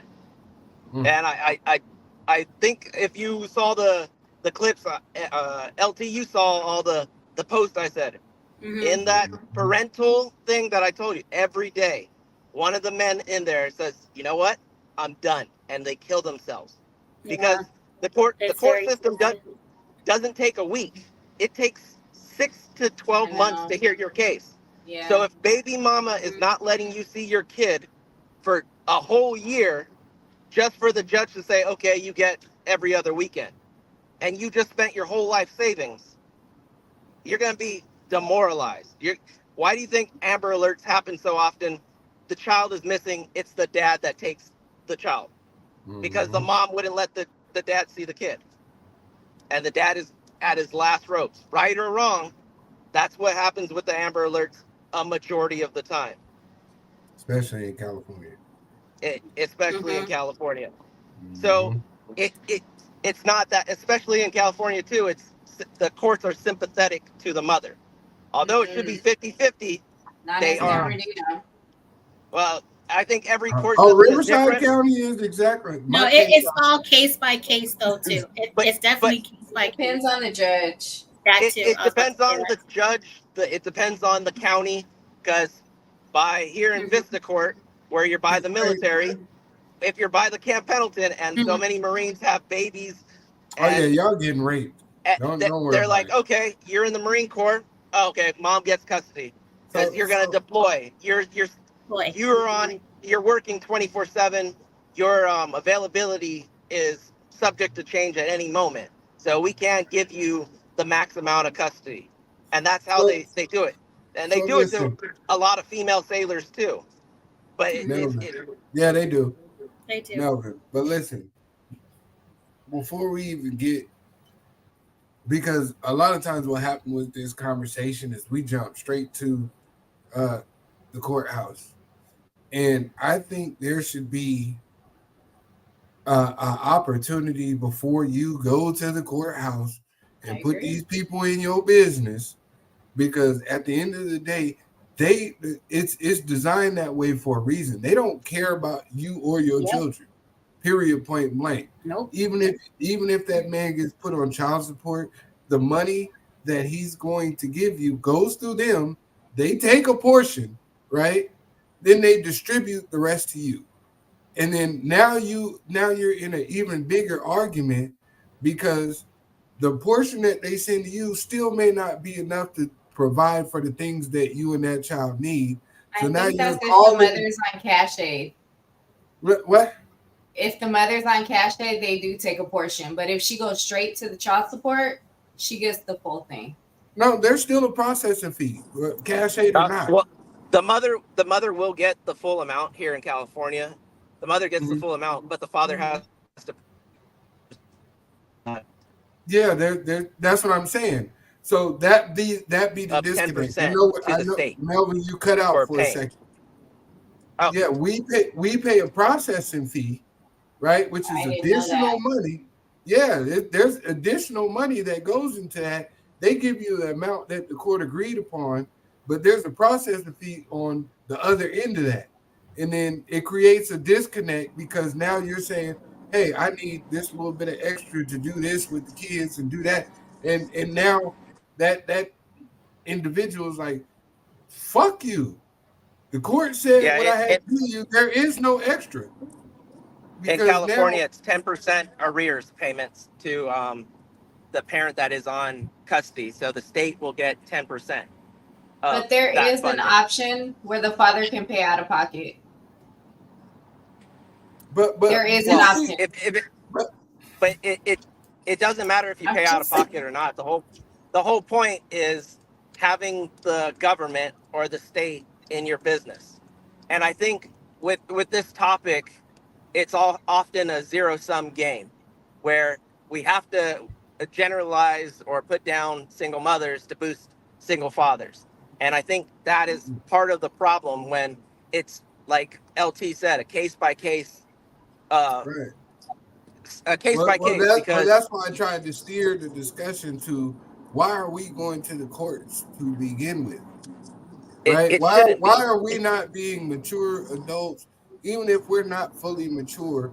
Why are we working out something in regards to, hey, you may not be in the best of situations, and you may not be in the best of situations. Let's pool our resources. You give what you can give. Like most men, if we're being honest, most realistic men who are now no longer living with their children will make every sacrifice in the world, that even if it's sleeping on the homie couch. Like if I can sleep on the homie couch, pay him $300-400 a month, and then take care of y'all, and I'll figure me out. You know what I mean? Here you go. Let me figure me out. But I want to make sure y'all straight. Most men will do that. But what I'm telling you is there creates a level of resentment when you go to court and these men have to show up to court and get berated on how they're not great fathers, even though y'all just didn't work out. So it creates a level of resentment between that man and you as the mother, even though they love their children. So when you call and you have conversations and then you say something slight like, well, shit, you ain't pay your child support. Some men be like, bitch, I didn't eat this week. What are you talking about? Like those are the type of resentment issues that happen. Like, I can't pay my car note, but you still got your money and you still have an attitude. I'm sleeping on, you know what I mean? I'm back living with my mom. You got your money and you still talking shit to me. Like that level of resentment tends to happen. So I just want to be fair in terms of the conversation because I'm speaking from a place of knowing. A lot of times the court is used as a weapon against the other party. And so that's what happens. I'll take you to court. I'm going to put you on child. It's used as a threat or a weapon for both. But if the father isn't paying child support, should that not be a threat? No. For years? If the father is not paying child support, put his ass on child support. That's just if the mother is not paying child support and she refuses to co-parent, put her ass on child support. It goes to what Quez said. Two adults, not immature adults, two adults finding what is best for the child and putting their disagreements to the side, because what is best for the child is actually the benefit and it's the most important thing. And leave the petty grievances of, oh, you moved on, oh, you have another wife, oh, you have another girlfriend. You can't see the kids if you don't don't let her talk to the kids, don't let her do this. There's always something there that is petty between the co-parents. And that's the issue. And it goes to what Third was saying. It's both the single parent household and this. It's a lot of the times people can't afford to be not in a relationship. So you leave mom and dad's house at 18, you ain't got shit. Cost of living is so high you could barely afford rent. So people pair up a lot of times, and then that becomes a situationship. And there becomes a child out of that situationship. And then you had the kid when you were young, dumb, and immature, and that persists throughout the relationship and as the kid grows. So then you go to the court system and being petty, using it as a weapon. You don't pay child support, or you just say, well, I don't want to deal with her. She's full of shit. I'm not going to take care of her. And you just leave the responsibility. And that is what happens because they're both immature and fucked up. But as Quez said, again, immature, like when people are adults and they actually give a fuck about the kid, none of this court is not needed. People put aside everything and be like, you know what? All right, go stay with your mom for a little bit. Come back when you need me, or go spend the weekend. I know it's my weekend, but go ahead. You want to do that? And they're able to compromise. But especially nowadays with the internet and people becoming dumber and dumber, it's less likely to co-parent. It's true because we didn't have this issue as bad as it is now 20 years ago. And child support was there 20 years ago. It's just now it's amplified. Well, that's because you didn't have Facebook and Instagram. You could move 30 minutes down. You know what I'm saying? You could move from San Diego to LA and nobody ever finds your motherfucking ass. Start a whole new family. With nobody know. D, what's good with you? How are you? That's a good idea. What up, D? What up, D? Hey, D. I just wanted to come on and say hello, and I'll be in the comments. Oh, okay. Are you have some- okay? No. Yeah, you don't look like you feel too well. I pray you start feeling better. Oh, girl. What Yeah. Who you beat up, D? Who you beat up? You should I have told us, wish. John. You know She what I'm out saying? curb stomping motherfuckers. She out there curb stomping people. Why you doing that, D? Broke her foot off in somebody's ass. I wish. Oh gosh. Well, Yo, rest make up sure, so yeah, your rest leg up, and D. stuff can heal. Healing the Yeah, I energy. think her screen froze. Yeah, it did. Where am I? All right, y'all. Make sure you guys are hitting the share button. Here, share button 8. Oh, did she come back on? Hold on. Let me see. No, she's still not moving. But yeah, so man, it again. These are conversations that we got to have because again, like I don't know how to keep saying it. We get one perspective a lot. We hear it, and then again at the same time we have some dudes who will sit up here and bash. And I don't necessarily think it's like glorifying single motherhood, but at the same time, sometimes I think we as sons we marvel at what we've seen our mothers go through. When we actually come out of it, when you become a man yourself, there is that aspect. So I mean, it's not so much as like okay, we're glorifying it, but it's just like man, when you actually be, I know for me personally, you know, I didn't really start feeling the way until I moved out on my own, and I started thinking about, dang, okay, this, and that, what I got to do. But dang, my mom did it for not one, but like 4 of her children, and sacrifice. Now I understand why she was crying, and it's like you have a deeper appreciation.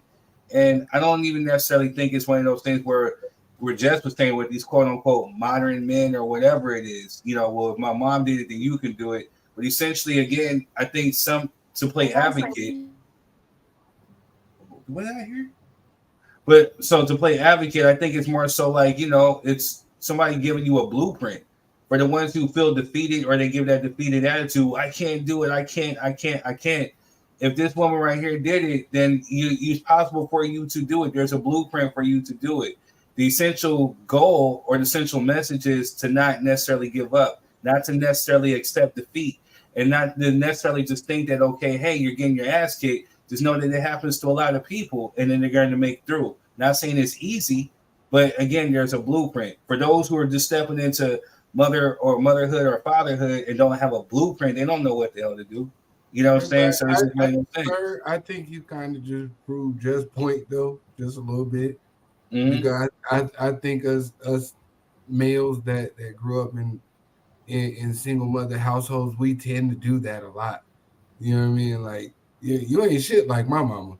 You know what I mean? My mama would have had dinner cooked, the house still would have been clean. You know what I'm saying? The clothes would have been white. Like we tend to do that a lot.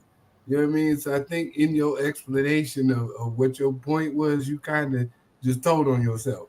You know what I mean? And I'm man enough to say that I do it too, even though you know I take on some roles that most men probably wouldn't do, like cooking and shit, and you know washing clothes. Like most men in this new era are not doing that, but we're not from that era, so I'm not gonna speak on them. I'm speaking about me, you, and the individuals like who had wonderful single women who put life together for us with no child support, with no, you know what I'm saying, help, with you know, men that didn't compare nowhere in part to the individuals that we became. You're 100% correct, but I'm gonna play advocate and flip it on you though. So in that quest though of what you just said about like you know why replace my mom. So with you understanding what your mom went through, are you stepping into a relationship with a woman, especially one with kids, or a woman who's bearing your kids and expecting her to pull on a lot of the weight and you not pull any? You understand what I'm saying? You understand and seeing what your mom then went through. You understand the role that you need to play, not necessarily just not only as a man, but as her helpmeet.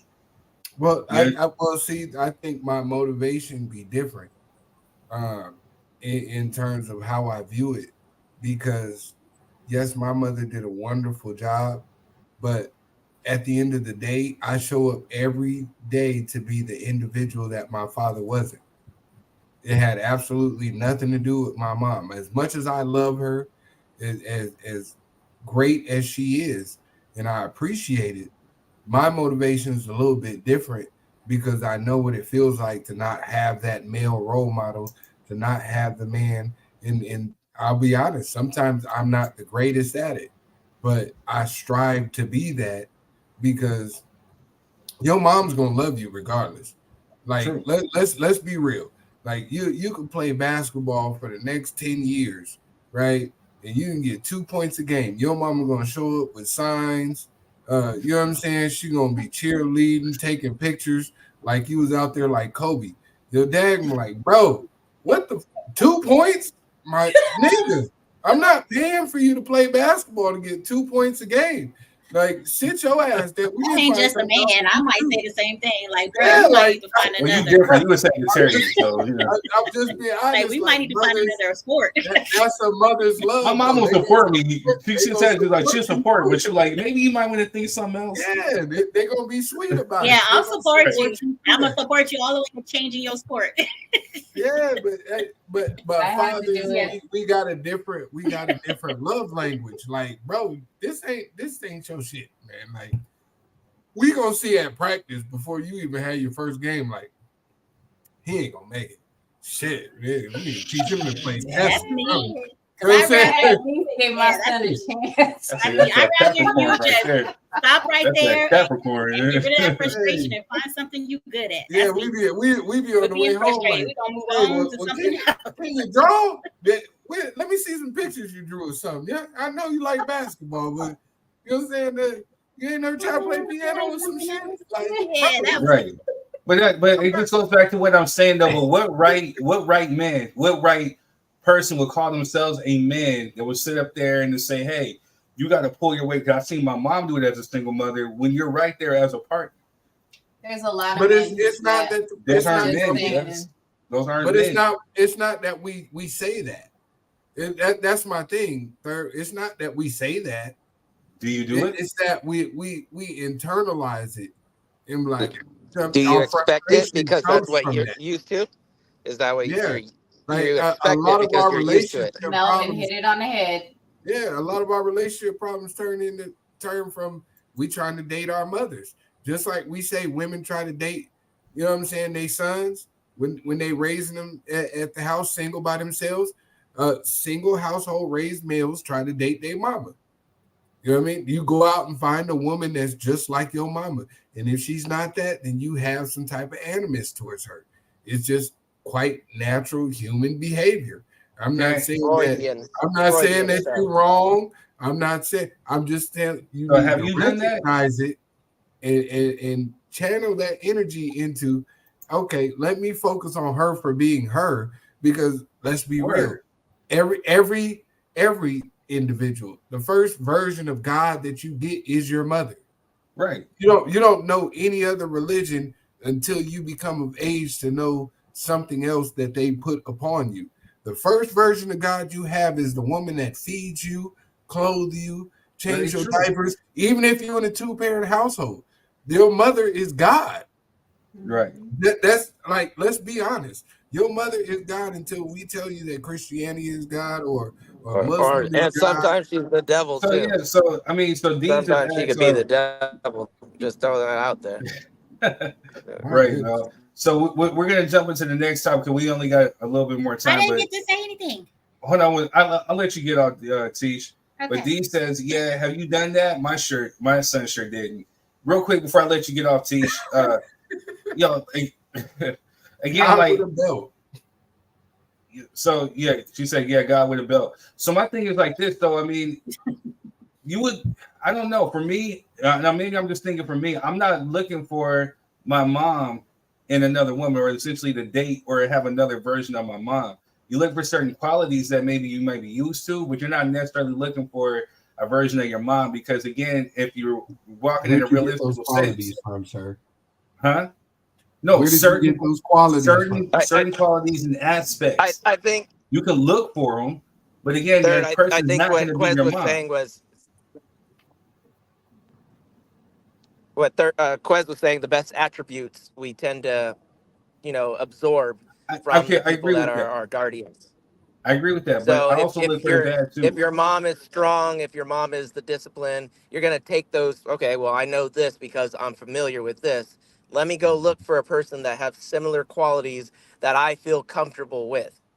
And so that's how, okay, my dad is a strong, authoritative person. Now I'm going to look for somebody that is a dominant, authoritative person because I feel protected. I feel this and that. And those attributes bring me comfort and I'm used to them. So it's not like Word. we're like, oh, okay, that lady looks like my mom. I want to go fuck her. No, it's not that. It's not that at all. Dang, so crass. So Oh, Go crass. ahead, Tisha. I, Hey, look. Go Forget ahead. the I, children and I don't know. the pastors and people who might be watching. Forget them. Go Go ahead. ahead, Go Tish. ahead. Get So, on. so after Tish, I just have one thing to say. Go ahead, Tish. Go ahead, Okay. please. So back to the glorifying single mother. I think that word needs to be ripped from glorifying and single mother. Because when we say glorify, it's like we're saying every situation as far as a single mother goes is 100% like, yes, thumbs up, like that's how it should happen. No, a lot of people become single mothers also not by choice. Like the father passes away, the man just don't want to be there anymore because he has his own agenda and having kids is not fitting it. It's a lot of situations that'll make a person a single parent.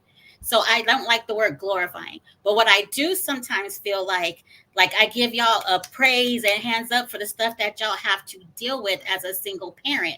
And I know that you wish you had help and things like that, but at the end of the day, y'all are being grown individuals who have to take care of your situation. So I don't necessarily glorify the fact that you have to do it alone, but I give y'all props for handling it alone, because a lot of people will drop their kids off at the nearest shelter and make them foster kids. You have people killing their kids right now. You're seeing it on the news all the time. People are blessed with having children, and they're doing their children a disservice by taking their lives or not feeding them or not doing any of this because they didn't want kids. But you decided to put your big mommy pants on or your big daddy pants on and to take care of your kids who didn't ask to be here at all. And that's where I applaud, and I might say glorify, because you're handling your situation. I wish that I grew up in a 2-parent home. I wish that every child had that opportunity, but also 2-parent homes does not necessarily mean that your child gonna come out perfect and your child is gonna be like out without faults, and your child not gonna be running out there making themselves a single parent just because you live in a 2-parent home. So the key is to just be there for your children, give them the best support with dad in the house and mom in the house together, or just mom or just dad. And if you feel that those are situations you don't want your child to be in, try your best to prevent it. But at the end of the day, when your child gets old enough to make their own decisions, they might not be the decisions that you want. Still supply that support, because I grew up I grew up in the church, and all my situations were not godlike. But eventually, like the Bible says, you teach a child the way they go. David Ruffin. That's what I'm talking about. Tell on yourself. That was me. So just be patient. LT the I really freak. have a sensitive ear, especially for single. I can't take you right now. I can't. Preacher's daughter out here. Preacher's daughter out here. I just see it as when single mothers come on here and talk about their struggles and talk about how they're making it through, you have no clue who you're talking to outside of here. That you might be like Thur says, you might be giving somebody that hope that feels like they don't have hope. Absolutely. And don't know what they can do. And they might see you and say, you know what? Jess went through similar things I've gone through. I understand because I've been through all that stuff, and I see how she's making it. And you know what? Maybe I can do it too. That's where I see it as. So I don't want to just, like you said, we don't bash single women, but if you know somebody that's just in the same situation and going through it, and you saw how they picked themselves up, I'm saying use that as an example to try to pull yourself out of the mud if you have no other help around you. And that's all I have to say. Hey, real quick. Mic drop. Real quick. No glass pickup. Let's send a special shout out to Tisha's father, because today is his birthday. Yes, I was gonna do that later. So yeah, thank you for saying happy birthday to my dad. Happy birthday, Big Pop. Happy birthday, Dad. I didn't put nothing on my Facebook because we don't follow each other. He told me to block him because he know his daughter. Yeah. Right, you the prodigal's daughter. You know what I'm saying? That's what I'm saying. And I grew up in a 2-parent home. LT the freak. Happy birthday, Dad. Happy birthday, sir. Go ahead, Jess. So yeah, all I gotta say is I have been on both sides, married and a single mom. It's not easy being married and a mom too. Just to let you know, it is hard. It is a lot of mental work that goes into it. We got to make sure that these babies, when they're born, stay alive, and just all these thoughts are going through our heads constantly. Even I got one grown child, and all these thoughts are still going through my mind as a mom. So it's not easy on either side. Nope. But having a partner or a husband that supports you, it will make it easier. That's the message. That's the key right there. And that's where we're gonna leave it. We're gonna leave it right there. We're gonna leave it right there because that was beautiful. We'll leave it right there. Good shit, Jess. Look at you. You done found it. The message is go find you a third. You know what I'm saying? I ain't it. That's right. Leave it to those comments in IG. I ain't this right now. You know you guys talking about polyamory? Column third, a Sagittarius is not for the weak. You know what I'm saying? Like, you know, Sagittarius. I mean, right now on IG, they ain't feeling me right. Some of them ain't feeling me on IG. Life, God damn it. She changed her life. She over there glowing. That's her third. The next person that try to find someone like him might not like him. That's her third. Right. Yeah. That part. If I go ask my wife for a third, I'm gonna get beat up. So don't give that recommendation for everybody to find you a third. All right. So real quick. Be clear when you say find you a third, because I. All right, so there's another. I can go different ways. Huh, Melvin? There's another. I can go. There's another clip. Three of us pay that Speaking of that, 3 of us pay that rent way faster too. 3 of us will pay that rent fast. Oh my God. He's not the third. I guess this man gave himself a clip. Melvin. Can I just say that? I do hate Melvin. I like Melvin. I don't know what y'all talking the hell about. is he talking about? You know what I'm saying? I hate about you a third. I was like, well, shit. For the people watching, I don't really hate Melvin, so y'all don't jump in the comments. I'm here for it. Yeah, Melvin's my bro, man. He just get on my damn nerves. Because what the hell is you? Hey, that mortgage will go down fast. That paid off in 8 years. Girl said extra check on that thing. Girl says after raising our grown kids, we look back at how quickly the time has passed. Wish we could have done some things different. I feel you. All right, so let's real quick. Do we want to jump in this to save it for next week? Single income household, are they outdated or is it not? Yeah, it depends on who you asking.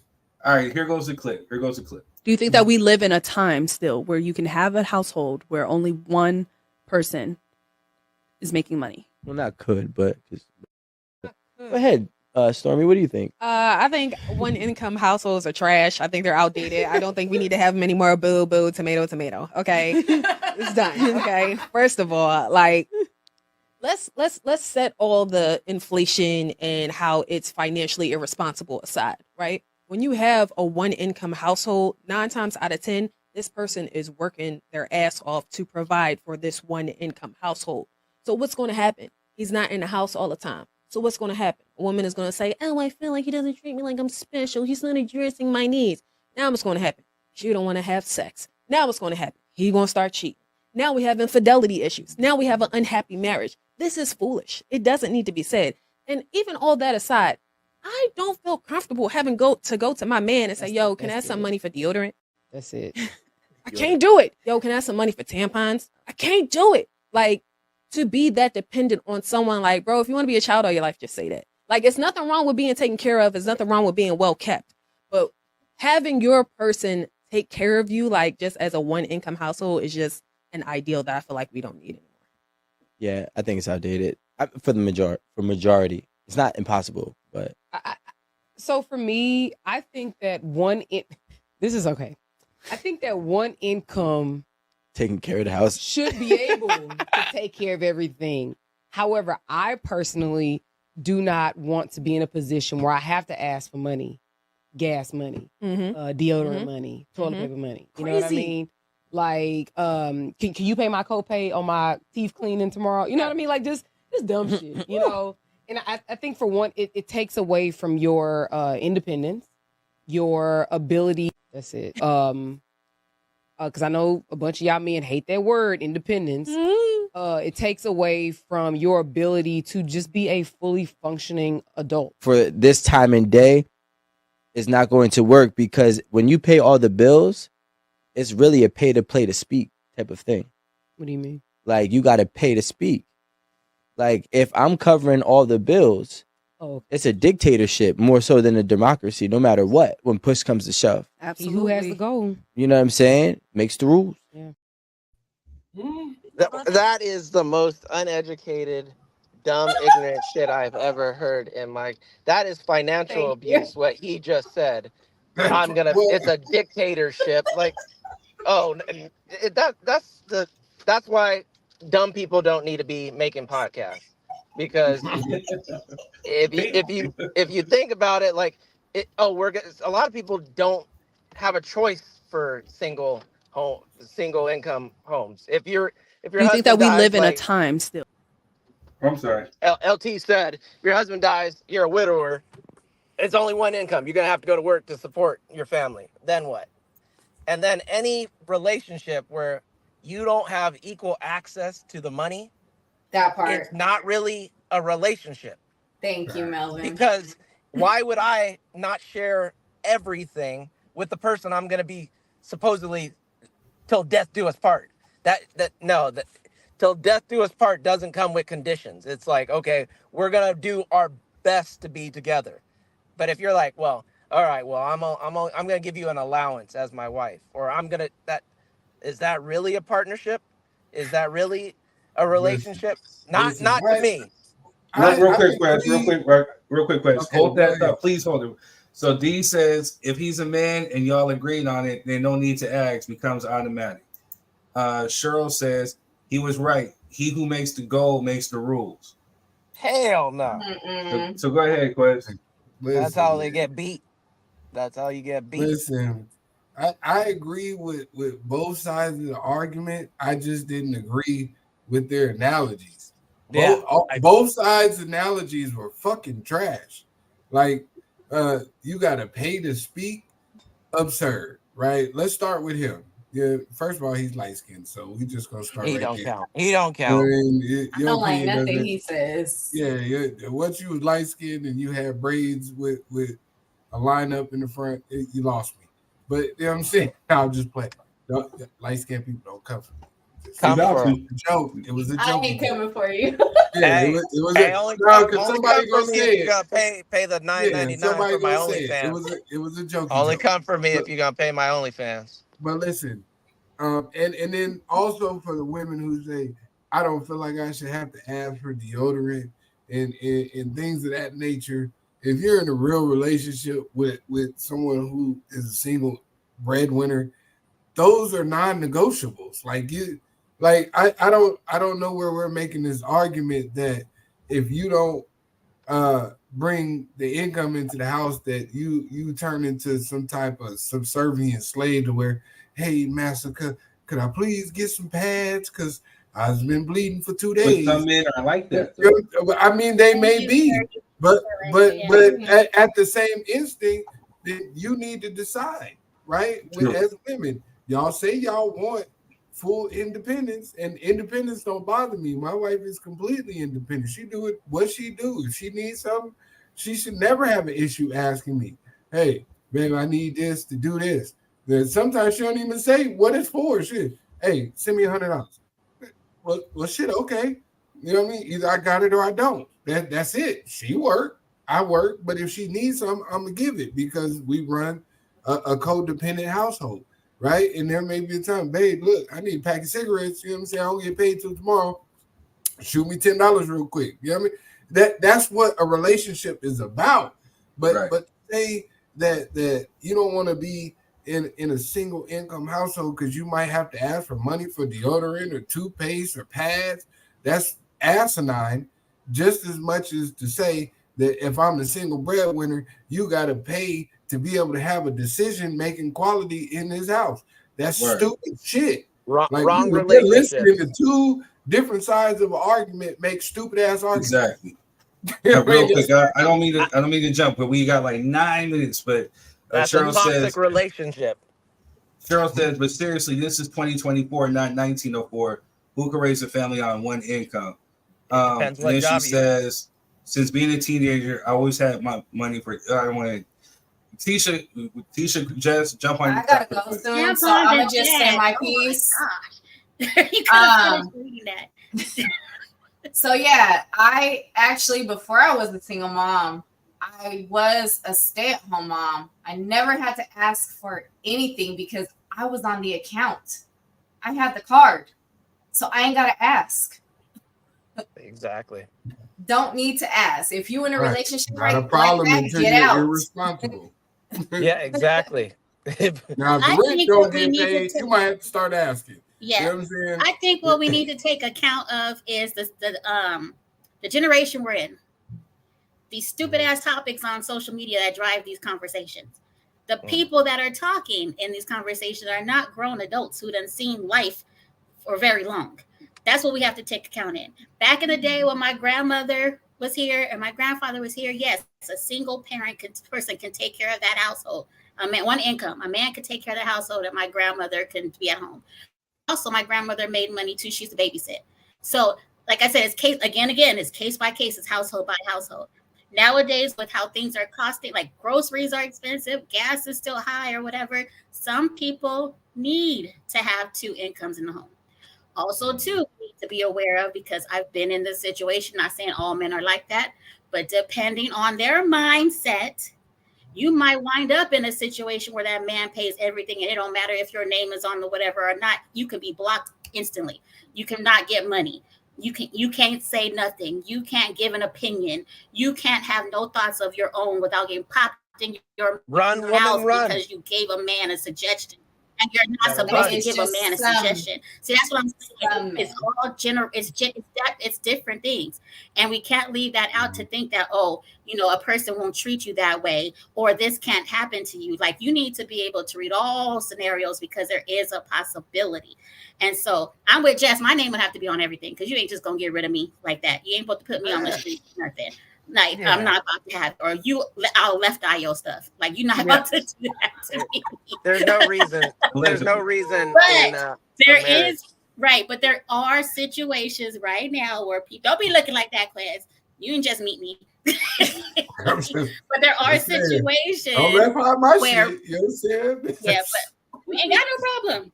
We don't have no. I don't even have this problem we're talking about. But we have to be realistic that there are situations out there that do not go along with what we might take or what we might do. So yeah. But just want to remember what generation we're talking to. And some of them on there should have known better, because they look like they were older. They should have known better. Oh yeah, they were grandmas and they were talking stupidness. No, there was grandmas that can't grandmas. That They trying to keep up. Yeah, this is not the same.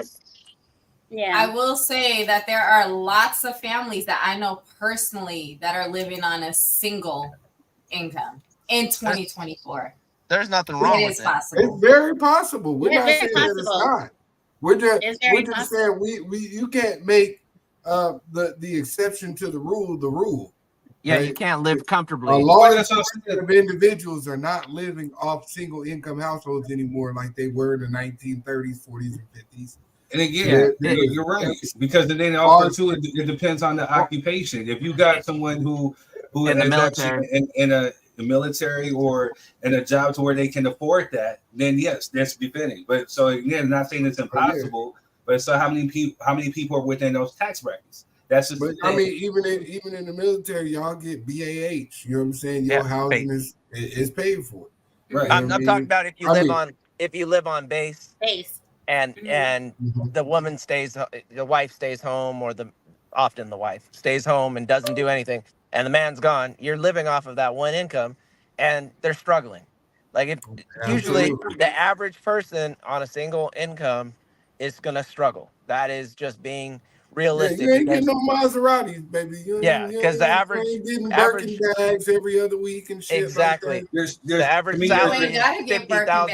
$50,000. You can drive a Honda Civic 1990. You know what I mean? It could work. Just Well, no, saying. I'm not saying that it doesn't I work. love your I'm just- mindset, Jess, but a lot of the these women that are out expectancy here right is now, different.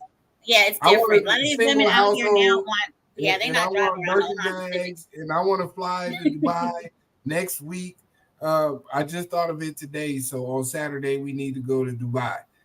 Ma'am, them tickets is $6,000. Sit your motherfucking ass down. You know what I'm saying?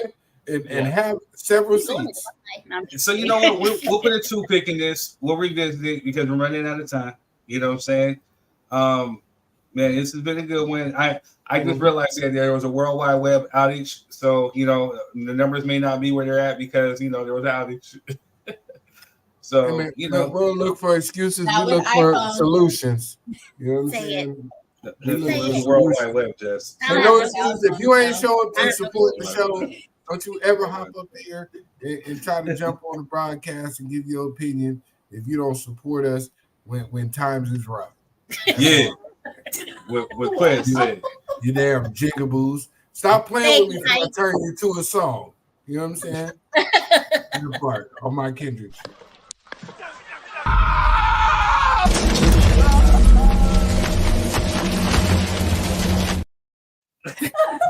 Good night, my fellow. All right, y'all. Well, this has been real. Appreciate y'all. Love y'all. Catch you on the next one. For rebroadcasters, go ahead, rebroadcast. Like Quest said, we got the star system up now. So just hit that stars, donate to the show if you want, for the world to come through and support. We're official like a whistle. 4 million some plays on the reel. We doing numbers over here. So it's all thanks to y'all. Thank you. So we'll catch you on the next live. The next Drop Your 3 Cent. It's been real. Peace.